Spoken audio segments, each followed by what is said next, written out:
નમસ્કાર દર્શક મિત્રો, આપ જોઈ રહ્યા છો તેલકા ન્યૂઝ। હવે જોઈએ અગત્યના સમાચાર। ભરૂચ સંકલ્પ ફાઉન્ડેશન દ્વારા રક્તદાન, નેત્રદાન અને દેહદાન અંગદાન માટે જનજાગૃતિ ફેલાવવા માટે હોસ્ટેલ ગ્રાઉન્ડ ખાતે પતંગ મહોત્સવનું આયોજન કરાયું હતું, જેમાં મોટી સંખ્યામાં ભરૂચના આગેવાનો હાજર રહીને અંગદાન કરનાર પરિવારજનોનું સન્માન કરાયું હતું। ભરૂચ સંકલ્પ ફાઉન્ડેશન દ્વારા વિવિધ સેવા કાર્ય શહેર જિલ્લામાં કરવામાં આવતા હોય છે, જેમાં મહત્વનું અંગદાનની શરૂઆત સંકલ્પ ફાઉન્ડેશન દ્વારા કરવામાં આવી હતી, જેમાં લોકો દ્વારા અંગદાન કરી ઘણા લોકોનું જીવન બચાવવાનું ઉત્તમ કાર્ય સંકલ્પ ફાઉન્ડેશન થકી કરવામાં આવ્યું છે।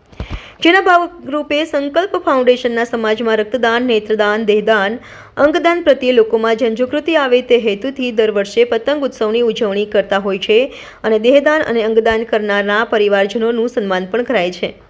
જેના ભાગરૂપે આ વર્ષે પણ પરંપરાગત પતંગોત્સવનું આયોજન શહેર હોસ્ટેલ ગ્રાઉન્ડ સેવાશ્રમ રોડ ખાતે કરવામાં આવ્યું હતું, જેમાં મોટી સંખ્યામાં કોલેજ અને સ્કૂલના વિદ્યાર્થીઓએ પતંગ ઉત્સવમાં ભાગ લીધો હતો।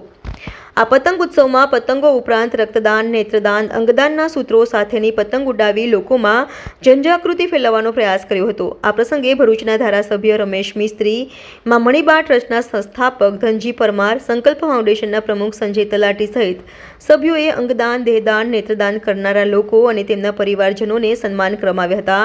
ત્યારબાદ બાળકોએ પતંગોત્સવનો આનંદ માણ્યો હતો।